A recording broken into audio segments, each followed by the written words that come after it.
these things. So if anybody wants to sing a song or tell a joke, it'll be recorded.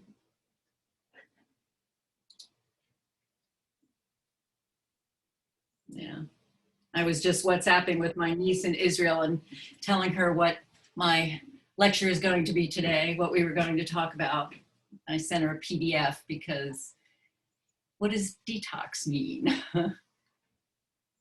Georgia, do you have a black and white background? Like, do you have it? I can't hear you. Okay, well, you don't have to tell me. As long as it's not how you're feeling, then that's good. You just close the door, so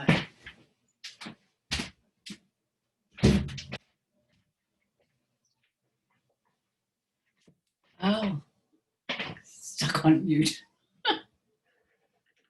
I think everybody's computer is going to start revolting, you know, there's going to be a revolt of the tech. Okay. Wait a couple more minutes, see who's coming.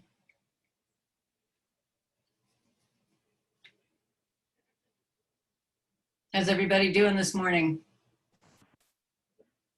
All right.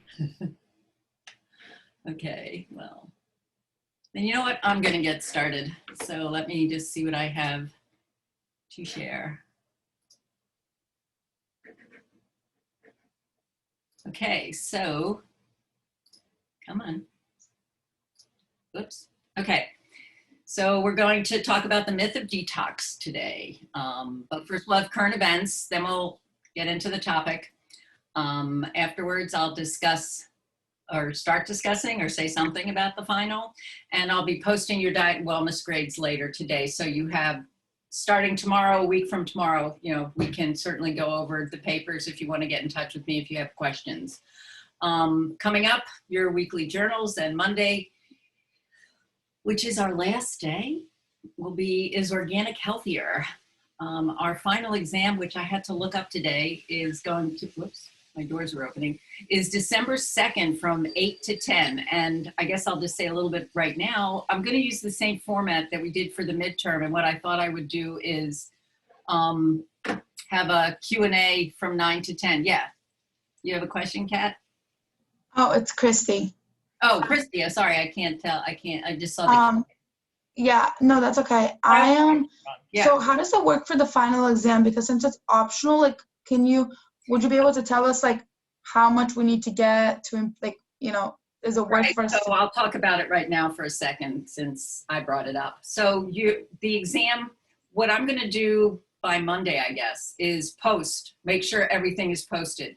And then you know what percentages things are. The engagement grade is 160 points, but I'll make it out of 100 so that you can just figure out your percentages. You have to do that. And then if you're satisfied with the grade that you have, you don't have to take the final, all right? It's 10% of your grade. So if you don't want to take the final, that's fine. And if you do want to take the final, it'll start on December 2nd. I'll have a Q&A from 9 to 10 in the morning, and then I will mail it out, and then you'll have 2 days to get it back, because I think I have another week to get the grades in. So does that answer your question? Yes. Okay. Yep. All right. So let's see. Okay, so we have some Q&As. Some current events. So Christy, what do you have? Yeah, something that that's actually related from another class that I overlapped because I'm in socio-biological economic food systems. And I just kind of wanted to share another documentary that I watched. It was called The Game Changers. And with that, like it was able to, I don't like how it portrayed that it was very like, it was only privileged people that could kind of be like on a vegetarian diet. That's in a way, that's how they portrayed it with like the personal chefs. Yes. But with that documentary, it was kind of really shocking, like to these athletes. It focused on athletes that were on a vegetarian diet and how their performance was still like so great. And it was from like marathon runners to weightlifters to football players. And it's kind of like they did random tests throughout the documentary, which I found really intriguing. Like they had them go on a all vegetarian diet versus an all meat diet, and then they tested their blood, and you could see like the yellow portion, like when the test came back, like how cloudy versus how clear it was when you were on a vegetarian diet. So this kind of went hand in hand with a little bit of maybe the detox, how our bodies may sometimes, you know, when we have the absence of meat, like our test results might be better. But it kind of showed like the pros and cons of eating meat. And a lot of people, I think, have this mindset that you have to consume a lot of animal protein to be strong, and you have to, you just have to rely on, like, to be full, you have to eat meat. And then this whole documentary kind of went and disproved that. So I think it's called The Game Changers, and it's literally, I think it's on YouTube. So I highly recommend watching it. Okay, so now let me ask you to put your skeptics hat on. Yes. And how many people did they talk to? I think, well, it was basically like the guy went out because he also kind of believes that you needed to consume a lot of animal proteins.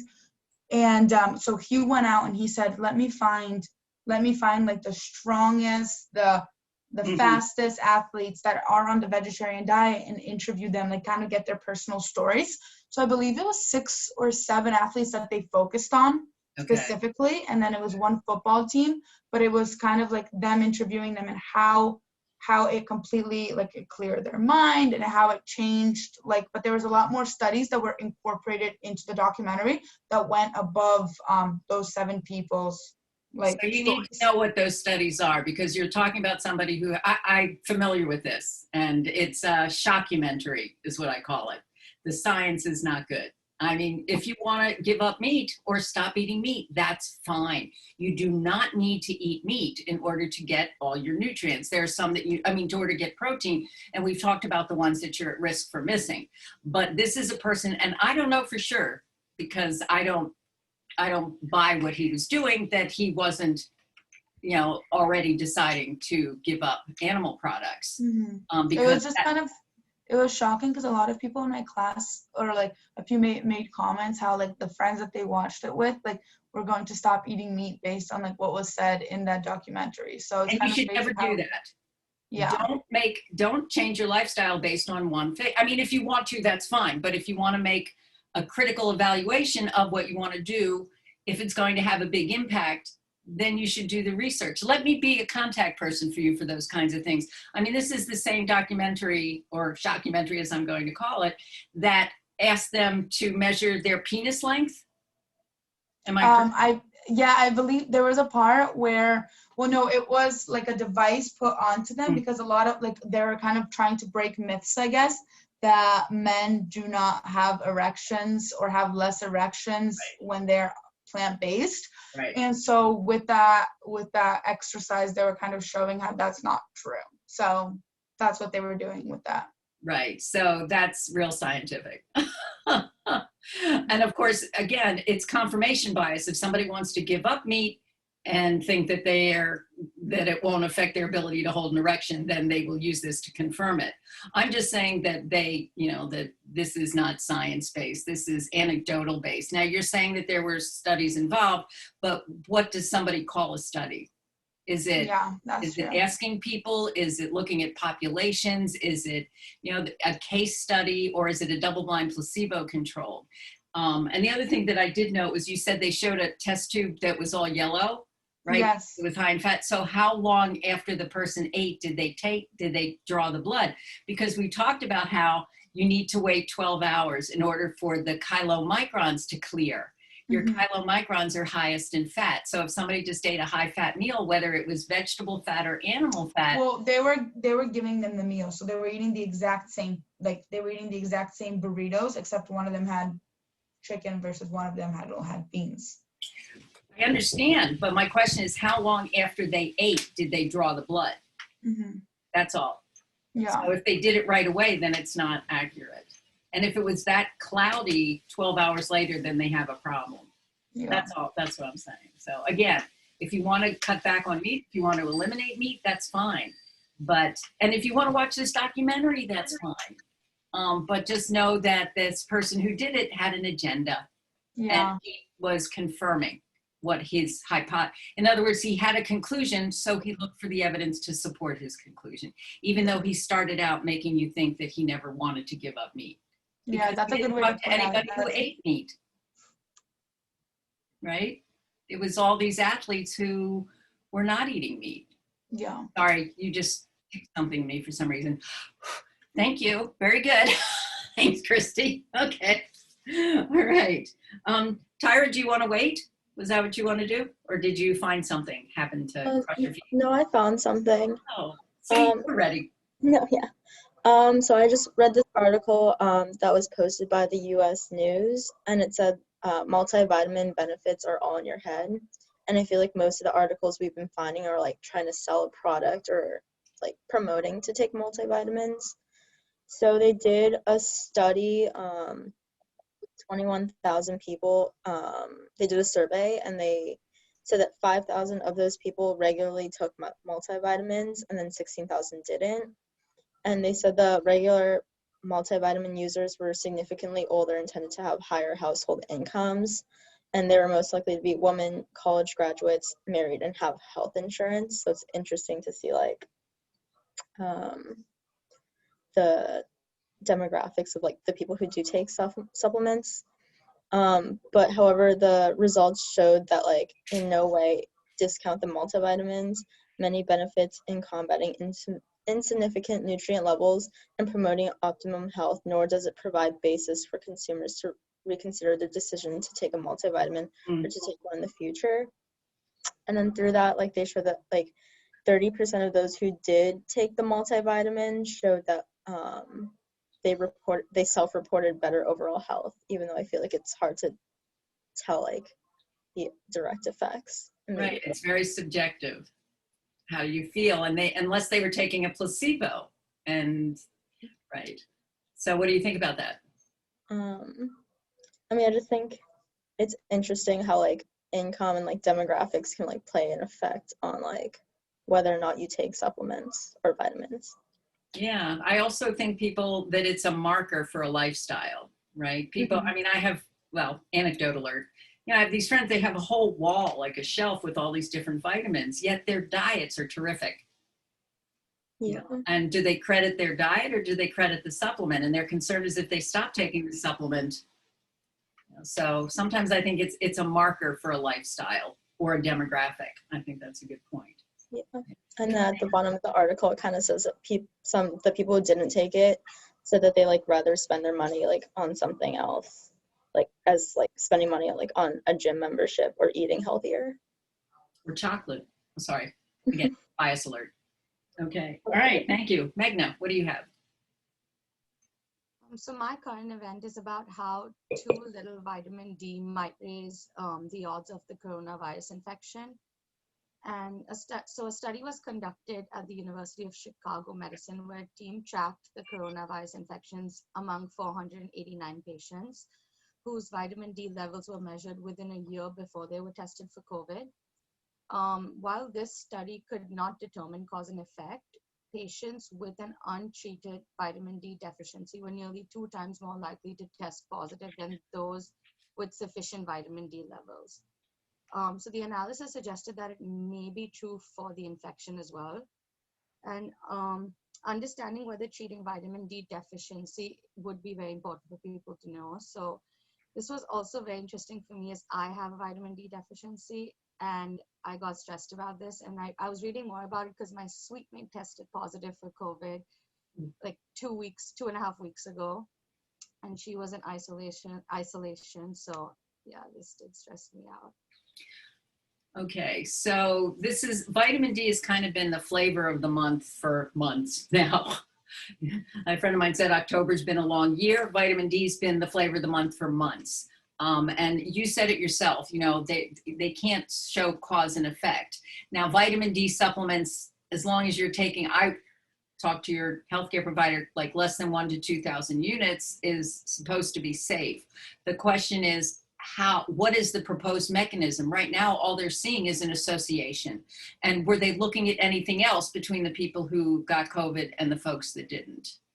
right? You know, did they have something else in common? Were they drinking 8 glasses of water a day? Were they eating milk chocolate or dark chocolate? You know, so I guess what I'm trying to say is don't worry about your vitamin D status in terms of risk. You're at a greater risk if you are not washing your hands, not maintaining, you know, the social distancing, not wearing a mask kind of thing. That's more of a risk right now than the vitamin D. Okay, but you know, talk to your doctor. Taking a vitamin C supplement that's USP, you know, US Pharmacopoeia approved, it for less than 1,000 or 2,000 units a day is not harmful for the general population. I don't know if you're a general person. Okay, so don't worry about it. Okay, how's your roommate doing, or your sweet mate doing? She was in isolation. She just got back because she basically went for a wedding back to India with 150 people, which was not ideal. And then she got it from there and then came back, and she went straight to isolation. So we haven't met her at all, but she just got back. Okay. So it's been like 20 days since she got it. So it's fine now. But Okay. it was a tough time for all of Yeah. us. Okay. All right. Thank you. Juliana. Hi. So I found this article from Harvard that talks about juices and juicing and whether they're actually beneficial or not. And it first starts out by talking about some of the claims that proponents have about juicing and the juice fast. And they claim that it can reverse chronic disease and jumpstart weight loss and detox the body. And then it talks about some studies, it says, but it doesn't say what studies specifically. And it just says that in the past 5 years, some studies have found a potential link between certain juices and health. For example, they talk about kale juice and how it may improve lipid levels such as cholesterol, which can, as we know, affect your risk of heart disease. That talks about carrot juice and how it may reduce oxidative stress in cells of women treated for breast cancer. And then citrus-based juices may reduce heart disease risk. And then it talks about how juicing is likely not all it's cracked up to be. It talks about how juicing removes the skin and insoluble fiber, which helps keep you full and reduces the nutritive value of the fruit. And it also talks about some of the risks that juicing can have, and excessive intake of juice may actually cause weight gain and be dangerous for people with diabetes because such a concentrated source of calories and sugar. And that also juices don't have protein, which plays a major role in keeping you full and maintaining healthy muscle mass. So it then just says the bottom line is there's no published research currently that supports the safety or efficacy of these juice cleanses. So right now they recommend that people do not follow any juice cleanses. Correct. Of course it's correct because it confirms it's not a bias. I'm science. So yes, she's right. They're right. Okay. Well, and we're going to talk more about that. And Yael, are you able to connect or do you want to wait? Can you hear me? Oh, yes, I can. Okay, perfect. I don't think my camera's still working, right? No. Okay, but I can talk about, so I also found a Harvard article about like detoxing and like its history and why it's like so big now. And basically what it's saying is that like detoxing has been a part of history, like always. Like Native Americans used to do like these rituals to detox your body because they thought it was healthier. But that like in today's society, like the real form of detoxing is like when you go to a hospital and they take away like dangerous levels of alcohol, drugs, or poison from your body. But now, like, because of this like craze, people think that they have to be detoxing at home, like using all these products and buying all these things. And then it talks about different types of detox, but I just focused on like the diet detox. And it says like the purpose that people think is to restore energy, lose weight, and relieve symptoms of chronic conditions like arthritis and fibromyalgia. But there's really like no evidence of this being effective at all if it's not under like a medical team or like a doctor telling you exactly what to do. And it says like if you are losing any weight because of this, it's like probably just from water and you're gonna gain it back like the day after, that it's not sustainable. And then all of the risks are like everything we talked about in class, like not having a balanced diet of like protein, fatty acids, and nutrients. So basically it says like, and also it says like these things are usually really costly, like they're very expensive. So like the people that are doing these detoxes are usually people that have good diets anyway, like people that have access to food, that like healthy food. So basically it comes to the conclusion that like you should not detox your body if it's not like something medically necessary of like some like poisonous level of whatever substance in your body, that like your body's good enough to self-clean on its own, usually. Very good. And who wrote it? Can I ask? It was a Harvard, it's published by Harvard Health. Uh-huh. Let me see. No, that's okay. You covered a bunch of points. She just kind of summarized what we're doing today, so everybody can go now. No, kidding. Right. I was just wondering if it was any of the people that I had used for references for today's. It doesn't actually say an author. Okay. Well, that's it. Thank you. Very good. All right. I'm just going to show you some comments from the Padlet. Let me address some of those. All right. So, Allie, you said, are there any real concerns around late night eating? In terms of what? In terms of, I guess, weight gain. Weight gain versus fat gain. Weight gain, yes, until your body processes it. Okay. Fat gain, if intake is greater than expenditure over time. Okay. Heartburn, yes, especially if you lie down shortly after you've eaten. So that's my biggest concern. And Jordan, juice cleanses, could I argue a juice cleanse can actually, yes. Yes, you can gain weight when intake is greater than expenditure. I don't recommend people drink their calories unless they can.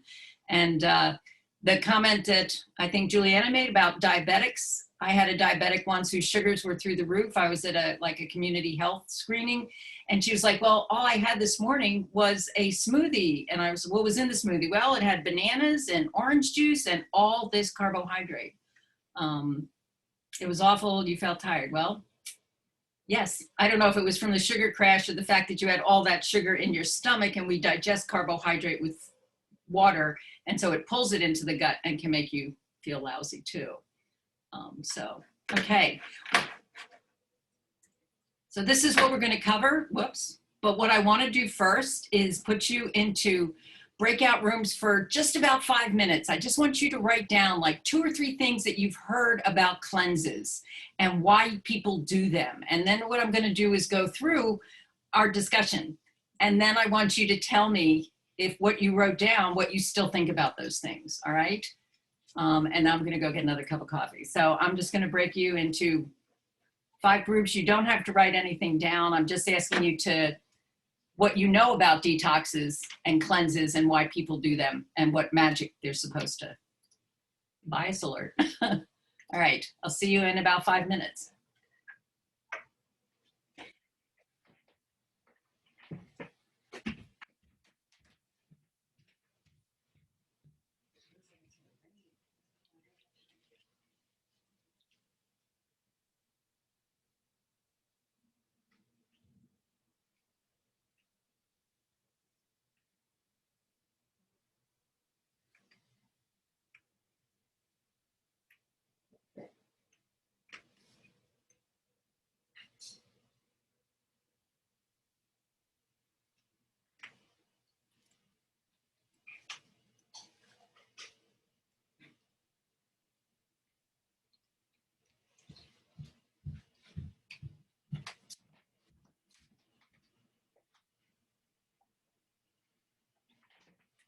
Oh, I should pause this.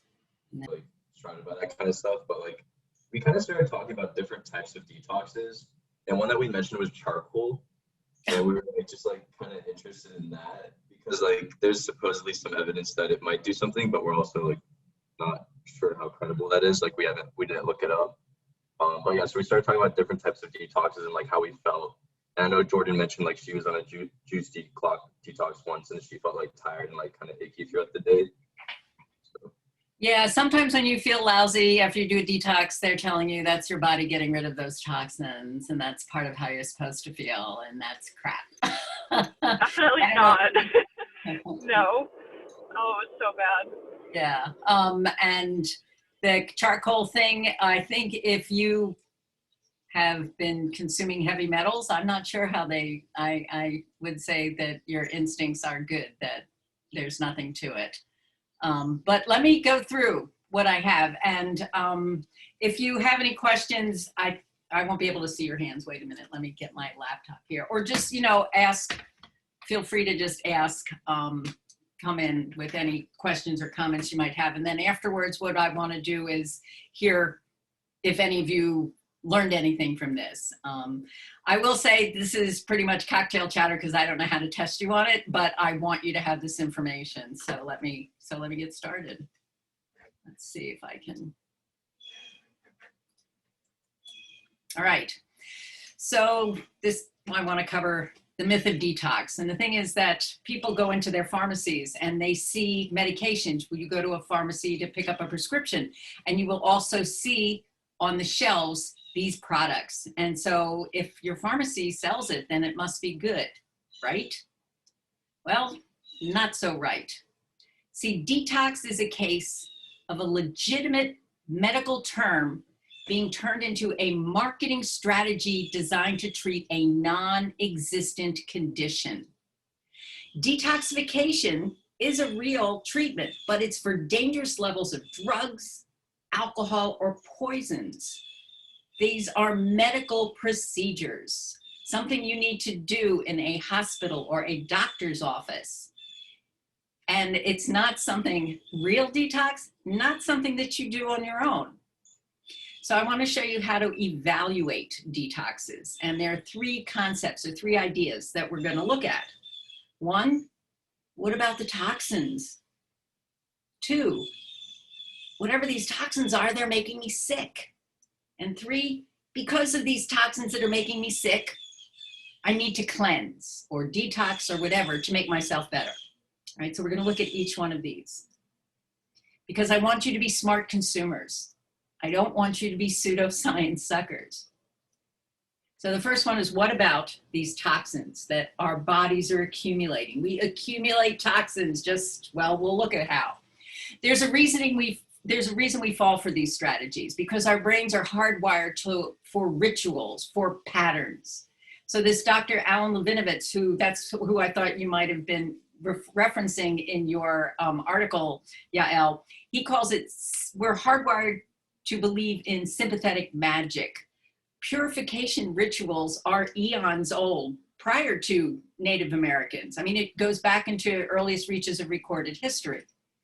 But remember, detox, it's a fake treatment that has been co-opted to sell useless products and useless services.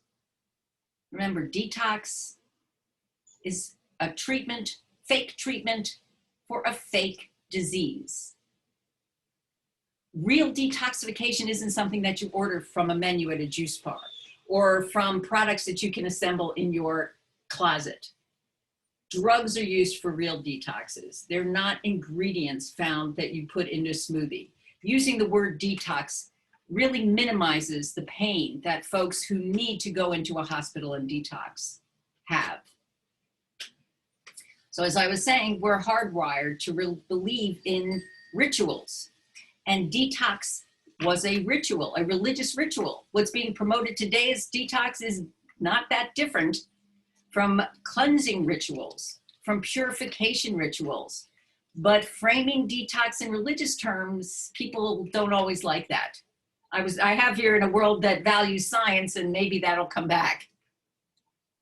But if we talk about, instead of talking about detox as a religious ritual, we don't use the word sin, we'll use the word toxin.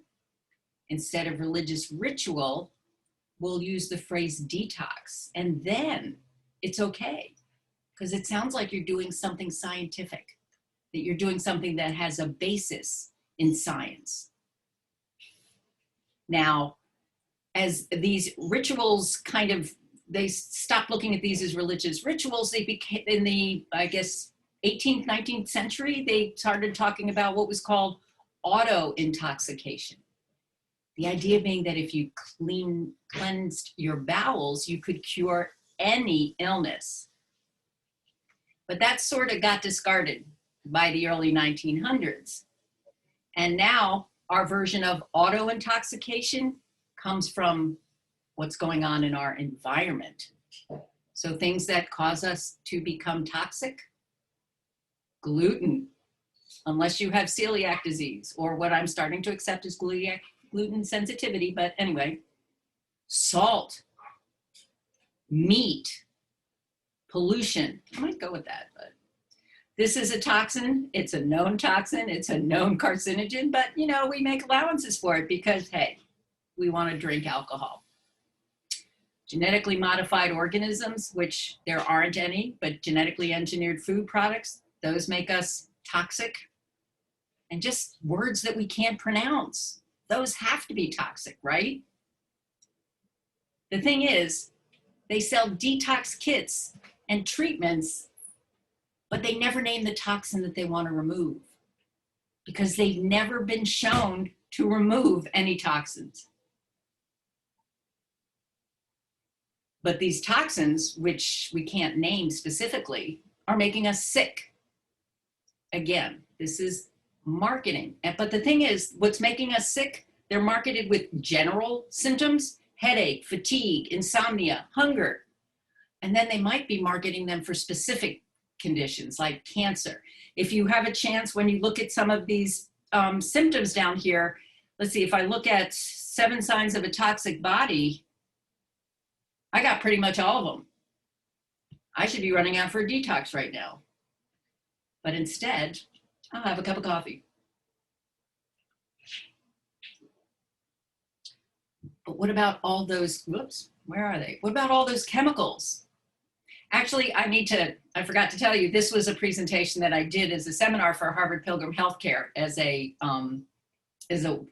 Zoom talk. So you'll be familiar with some of the information that comes up in a little bit. Now, this is a toxin. Botox is a toxin. It's a substance produced by something living that's poisonous to humans, like a snake bite, but Botox doesn't turn people away. How come people who get Botox don't get sick from Botox, even though botulinum is a neurotoxin? Does anybody know?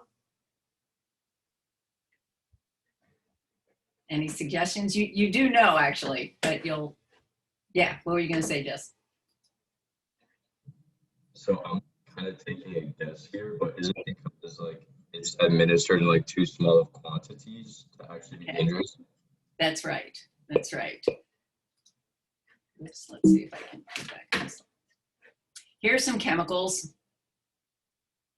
And you might recognize some of them, but these are chemicals. These are things that you can't pronounce. And you know what they come from? Oops. An egg. Here's some more chemicals. Look at them. Oh my God. These are all chemicals found in a peach. And you folks should be well familiar with this one. This is something that we talked about at the beginning of the semester about the need to ban dihydrogen monoxide. And I couldn't see people's faces because I didn't have access to it when I was doing this, but you know what dihydrogen monoxide is. All things are poison, and there is none which is not a poison. Solely the dose differentiates a poison from a remedy. And as with Botox, it's the dose that makes the poison. So what are people using for detoxing these days? If they're detoxing, well, they'll do those juices and they'll get rid of meat, they'll stop caffeine, they'll change their diet, all in the name of detoxing a body that they can't tell me what the toxin is. So let me talk about one of these juices. Have any of you ever seen or heard of Suja juices? Where have you seen them, Justin? I either saw that in like a grocery store, or it was something very, very similar to that. But I've definitely seen like juice cleanse type drinks in grocery stores. Anybody else seen? Yeah, Tyra.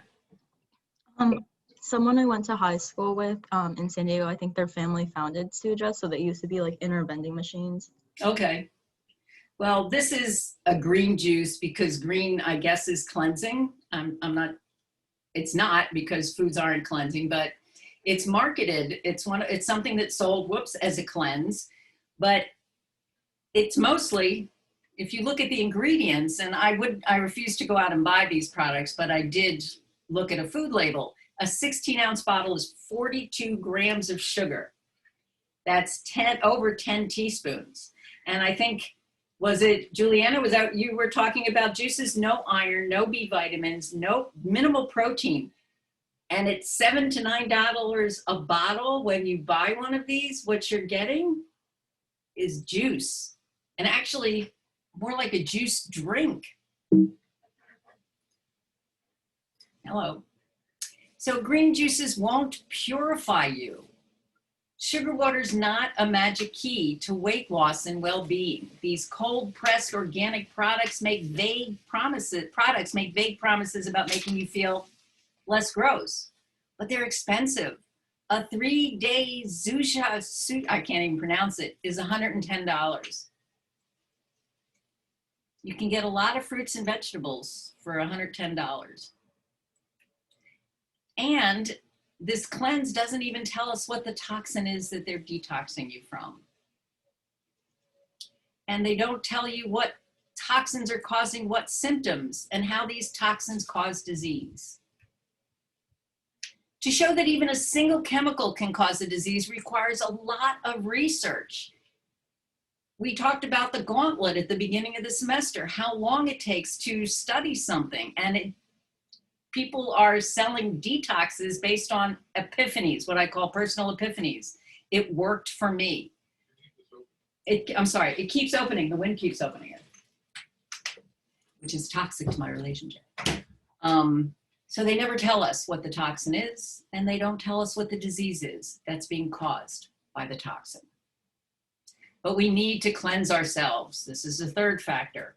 We need to get rid of the toxins that are happening in our bodies for all these things. So let's talk for a bit about these detoxes.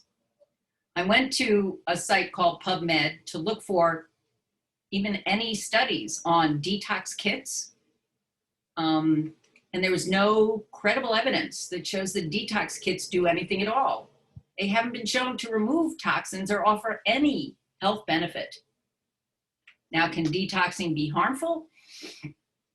I have to, as a dietitian, say using food is good if you're changing your diet and improving your health and other behaviors. But when you buy these detox kits, we talked about supplements. They're not regulated. You don't know what's in them.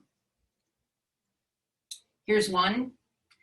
Well, here are a couple. The contents vary, but they tend to contain something called milk thistle and senna, which are designed to cleanse your liver, but what they wind up doing in many cases is causing diarrhea.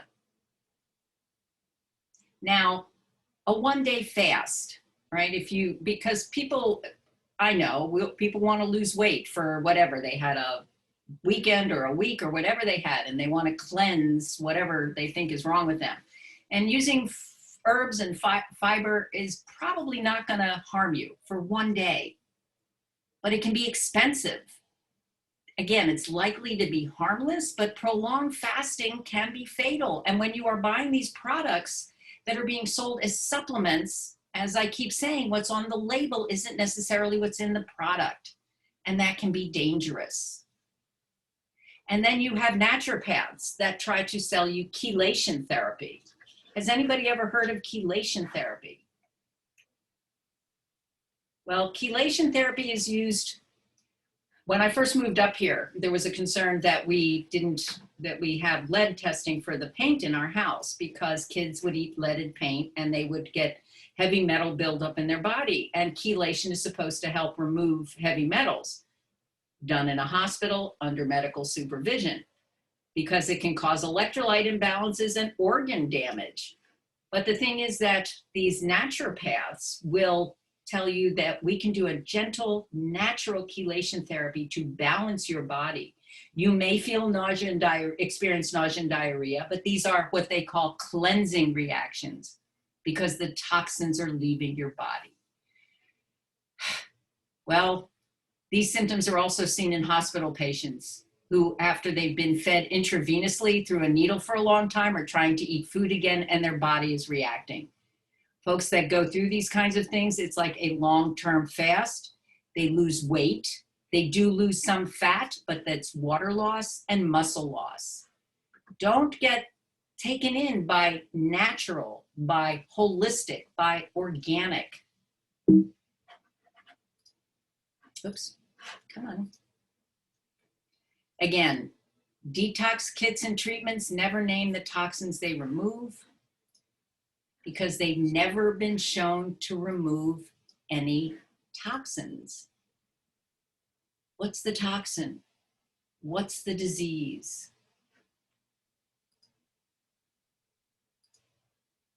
Now, I talked about juices. People make dietary changes. They take pills or whatever. So some people detox through their mouths, but others, the coffee enema is still around, which, well, it's unsafe.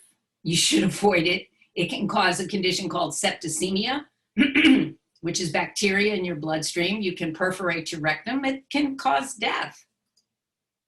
But spas will market these enforced diarrhea as colon hydrotherapy.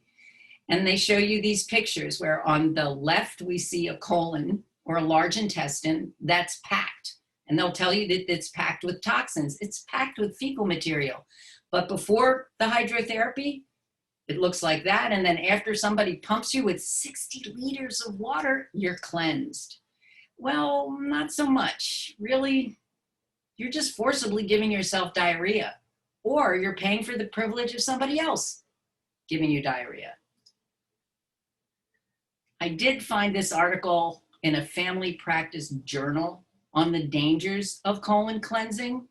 And I'm not going to read through this, but for those of you that are afraid of chemical sounding ingredients, have a look at these chemical sounding complications that can occur from colon hydrotherapy or colon cleansing. That should scare you more than dihydrogen monoxide. Yeah, Justin.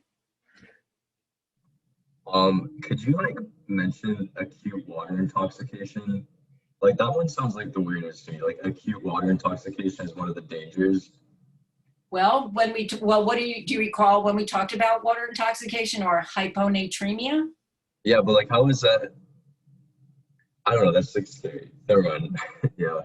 You mean because somebody is being given an enema that it causes water intoxication? You're getting too much water in your system before you can practice it. And that's what can cause what's called rectal perforation. So it can cause a hole in that. Actually, it's not just rectal perforation, it's colonic perforation because depending on the force with which they're pushing the water through your large intestine. Oh, that's horrible. Okay. I think I'll have my coffee now. This is your liver. It does a good job of detoxing you. These are your kidneys. They do a good job of detoxing you. This is food, kale, quinoa, or rice. They may taste good, but they'll never detox you. I happen to like these, so I have like 2 or 3 of them. This is your liver. It helps your body get rid of toxins. On the right, it's a detox supplement. It will help your body get rid of cash. Save your cash. If your liver isn't working, you need to go to the hospital. Oh, and my last one. These are your liver and your kidneys, vital organs that contribute to cleansing your body every day. And on the right, a subjectively tasty drink. And without it, your liver and kidney will still cleanse your body every day. Try not to get the two confused. So then I also get asked, does sweating release toxins? Has anybody ever heard that, sweating will detox you? Mylin, what have you heard? I heard that if you go in like the sauna, it like helps detox. So I was And- actually wondering if it actually helped detox you. What would be detoxing? What are the toxins? I don't know, like something in your body, like I don't know. Right. Tell me what the toxin is and I'll tell you no. I mean, I'll tell you no anyway, but what toxin is being removed? The most common that I hear from folks when they come up with something is alcohol. No, alcohol doesn't come out through your pores when you're sweating. You're already dehydrated from having been drinking too much alcohol. Who else has heard about sweating and detoxing? Justin, did you raise your hand? Gabby, what did you hear? Well, I haven't heard about this with toxins, but I have a friend that sweats a lot and she wanted to get Botox to stop the sweating, but the doctor said it was bad because like stopping the sweat, like you need to sweat to, I guess, to release toxins. I don't know why, but. Okay, great. So what do you think about that? Well, you need to sweat. There is a condition with, what is it, hyperhidrosis, with Yeah, it was excess sweating. hyperhidrosis. You need, when we talked about fitness, we talked about how what sweating does is it helps to get rid of the excess heat that's your body's building up as a result of muscle contraction. So that's what you need to get rid of. That's not toxic. But if you stop sweating and you continue to exercise, then you can develop hyperthermia because your internal body temperature is still going up. It's not having a chance to release heat or temperature, and that can be fatal. So I've been told that there are treatments, but that's anecdotal, and she should check around because I understand that condition can be very uncomfortable. Yeah, but it's not he's not sweating toxins. If you stop sweating, you're not keeping toxins inside you. But you do, Justin, what were you gonna say?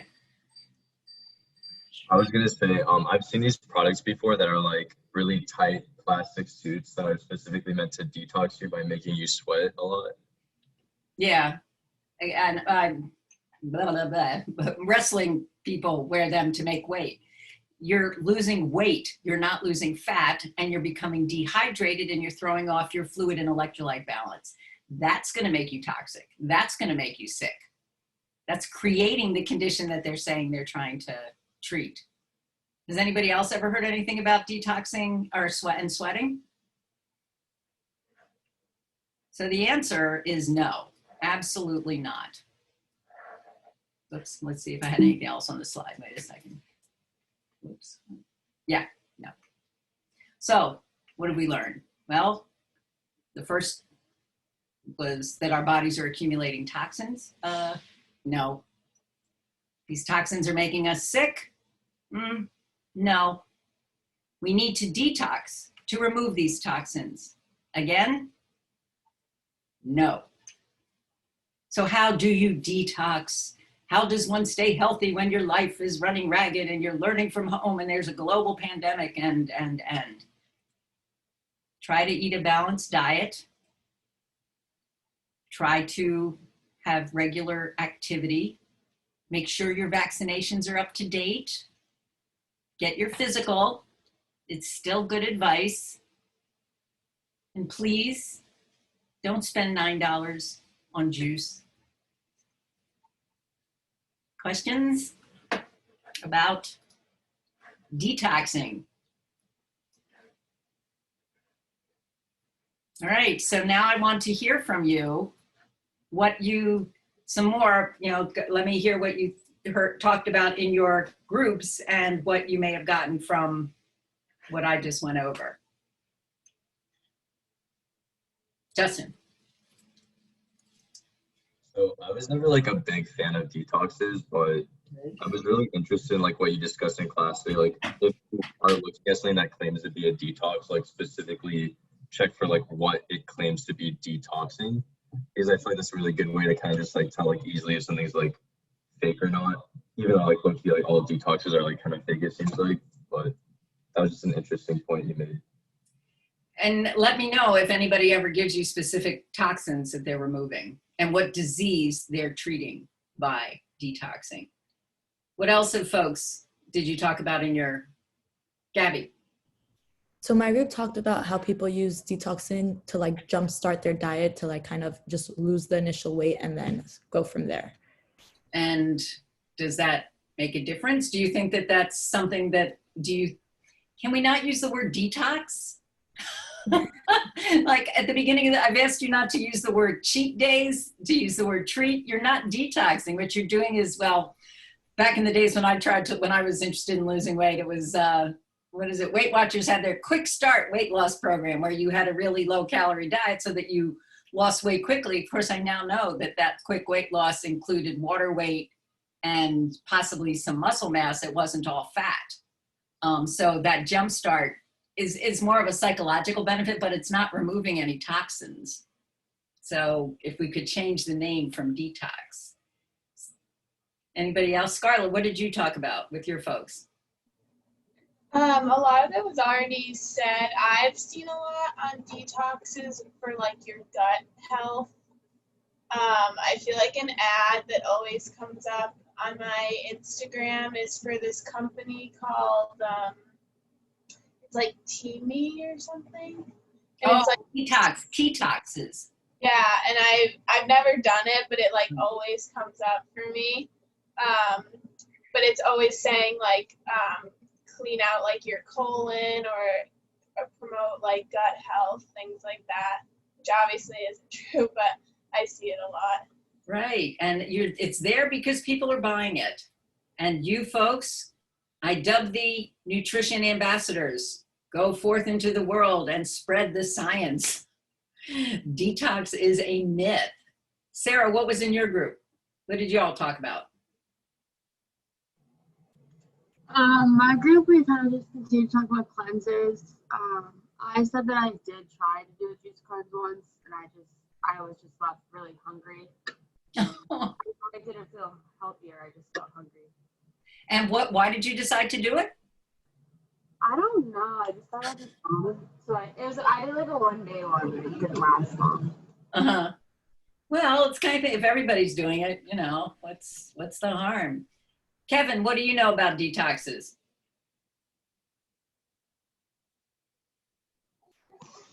Professor, can you hear me? Yes, I can. There might be some sound. For me, I just feel like detox is basically like supplements. It's like a massive marketing scheme. And like you said, like there isn't any like scientific evidence backing anything up. And it's just, everyone is just falling for like the fancy words they use when advertising for detox. And that's the thing, right? We're performing, you're participating in a grand history of ritual purification. I shouldn't say grand, I should just say long, because for eons, people have thought they were impure. And unfortunately, these kinds of marketing plays into that your body is a toxic waste dump that needs to be cleansed. And you may eat poorly, and you may drink occasionally, and you may do things that you're not supposed to do because you're human. Try to be smart about it. And if you're being smart, you don't waste your money on these kinds of things because it can be harmful and because you're contributing to the proliferation of a myth. And that's that your body needs to be detoxed, and it doesn't. Does anybody have any other questions or comments or anything to add? Okay, let me see what else I have here. Let me just see. Oh, all right. Whoops, let me get out. So the only thing I had left was that I was going to talk about the final. So whatever date I said it was on, it's on, and that it is, you know, I will try by Sunday, maybe, to have everything posted so that you can figure out what your status is going into the final, and you can make your decisions with your other classes and what it is that you want to do. I have no idea. The final will be the same format that the first exam was, but I have no idea what's going to be on it right now, except the information starting from after the first exam. And it will be a take home, and that there will be a Q&A. It's supposedly on whatever date that was from 8 to 10, but I will be online at 9, and if you have any questions, it'll be, you know, from 9 to 10, and then sometime before noon, I'll send it out, and you can submit it through Turnitin. And I guess your journals by Friday. And then I'll see you on Monday to talk about organic food, organic something. I did not record that yet, so it might be in this same format because I'm not going to record it. I'm sorry. It's just not going to happen. It's just not. Who are we kidding? All right. Any questions?